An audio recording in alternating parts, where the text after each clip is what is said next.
At Christmas dinner, my aunt opened the door, rolled her eyes, and said, "We don't want you here. Go ruin someone else's holiday." I looked inside and saw my whole family laughing around the table, so I just nodded and said, "Got it." 10 minutes later, my dad burst through the door, yelling my name.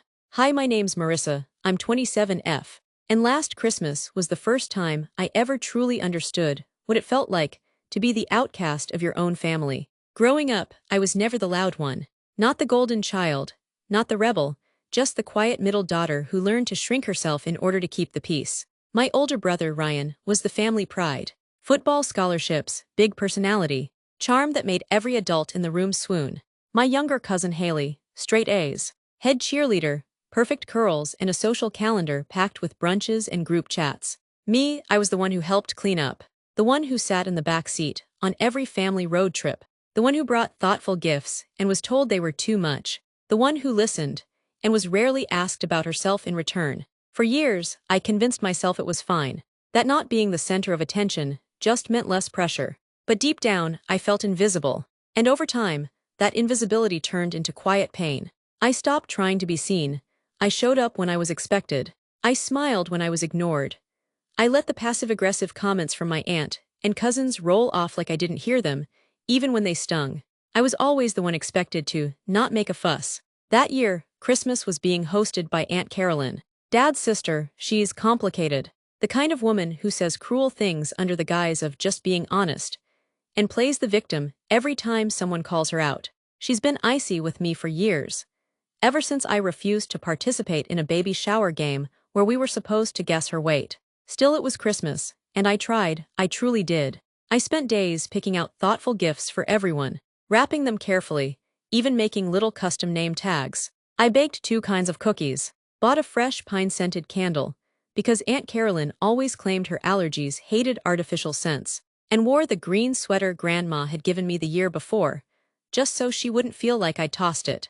I showed up early, just like the invitation said. Snow was gently falling, and I remember thinking to myself, maybe this year will be different. I knocked. The door opened. Carolyn looked at me. No smile, no greeting, just a long, dramatic sigh, and an eye roll so aggressive it made my stomach twist. Then she said, and I quote, "We don't want you here. Go ruin someone else's holiday." For a second, I actually thought I misheard her, or maybe she was joking. But then I looked past her. Inside, the dining room was glowing. The fireplace crackled.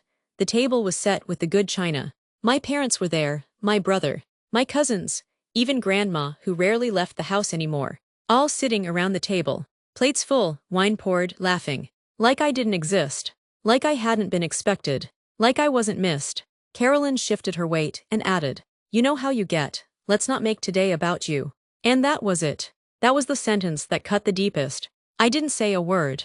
I looked at my gift bag in my hand, then at the family I thought I was part of, and then back at her. I just nodded and said, "Got it," turned around, and walked away. Not slowly, not dramatically, just with quiet dignity. Like I'd been dismissed from a room I didn't belong in. Like I finally understood the message they'd been sending me for years. This family worked better without me in it. I made it halfway down the driveway before my hands started to shake. I still hadn't cried. Not yet, but my heart was pounding. I sat in my car for a moment, gripping the steering wheel, breathing deeply, trying to convince myself it wasn't a big deal. But it was. I drove to a nearby park, the same one I used to visit in high school when I needed to be alone. Parked under a streetlight, watched snow fall through the windshield like I was inside a snow globe. And then my phone buzzed. First once, then again, then again. I looked at the screen. Dad, 2 missed calls. Mom, 1 missed call. Dad, where are you? Are you okay? Dad, what happened at the door? Why did Carolyn say you left without saying anything? My heart started racing. Then a 3rd message came in. Dad, I just found out what she said to you. Stay there, I'm coming. And finally, the 4th message. Dad, I didn't know. I swear to God. Marissa, I didn't know. I'm so sorry. Please wait for me. I sat frozen in my car, reading those words over and over. He didn't know. He hadn't seen me at the door. Hadn't noticed I wasn't at the table. Hadn't realized I was missing. And now he was running out into the snow, yelling my name. For the first time in years, I didn't know what to feel. Gratitude, rage, sadness. All I knew was, something had finally snapped. And this time, it wasn't just inside me. I was still sitting in my car, when I saw headlights sweep across the park lot. I didn't move, I didn't want to talk. I didn't even know if I wanted to see him. But then the car door opened, and I heard my dad's voice, not angry, not lecturing like I expected, just broken. "Marissa." I looked over and saw him standing there in the falling snow, hair wet, coat thrown on in a rush, eyes searching. When he saw me, he let out a breath like he'd been holding it the whole time. "Thank God," he muttered, walking over and opening the passenger side door. He didn't force his way in, he waited. "May I?" I nodded. He sat down and stared straight ahead for a moment, then said, "I didn't know, sweetheart, I swear. I thought maybe you weren't feeling well. Carolyn said you decided not to come." My throat tightened. "So you didn't notice I was gone?" He flinched. I thought you were upstairs with the kids. I asked your mom where you were, and she said you'd probably show up later. But then Haley mentioned you weren't there when she handed out gifts. That's when I got suspicious. And then Jessica came over and asked if you were coming. And Grandma said, I thought Marissa was already here." He turned toward me, his face pale. And that's when I looked at Carolyn. And everything unraveled.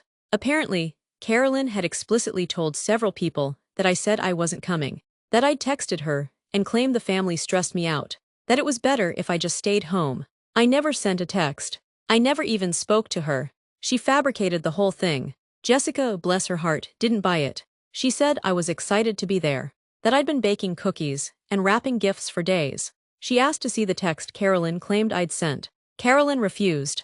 Jessica pushed, Carolyn snapped, loudly. She said, word for word, "Marissa brings down the mood.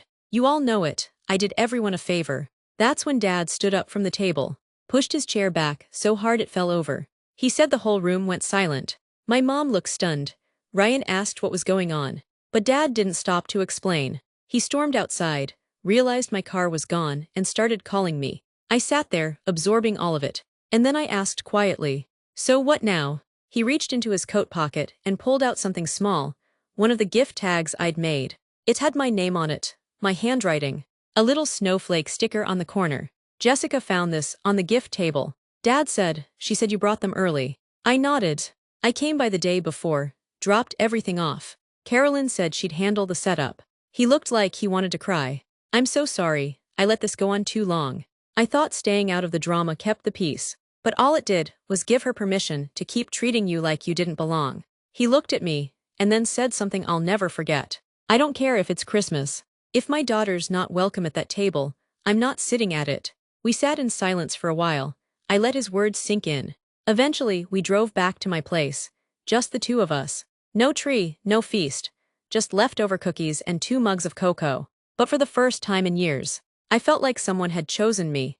2 weeks later, Carolyn tried to do damage control. She called my mom, said Dad overreacted, said I misunderstood her tone, said she never meant for me to feel excluded. But Jessica wasn't having it. She sent a group text to the entire family, outlining everything Carolyn had said, word for word. She even recorded Carolyn during part of the argument and attached the audio file. I didn't even ask her to. She just did it.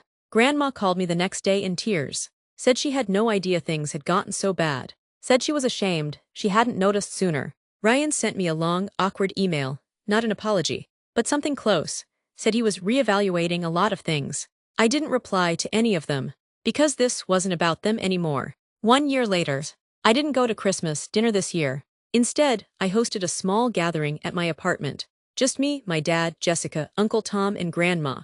It was imperfect. The pie was a little burnt. The decorations mismatched, but it felt real, warm, safe. And most importantly, no one rolled their eyes at me when I walked in. At one point, Grandma leaned over and said, "You know, this is the first Christmas I've actually enjoyed in a long time." I smiled. Me too. There's still a lot of hurt, a lot of rebuilding to do. But now I know who's really family. Not the people who expect you to shrink so they can shine, but the ones who make space for you to be seen and choose you even when it's inconvenient.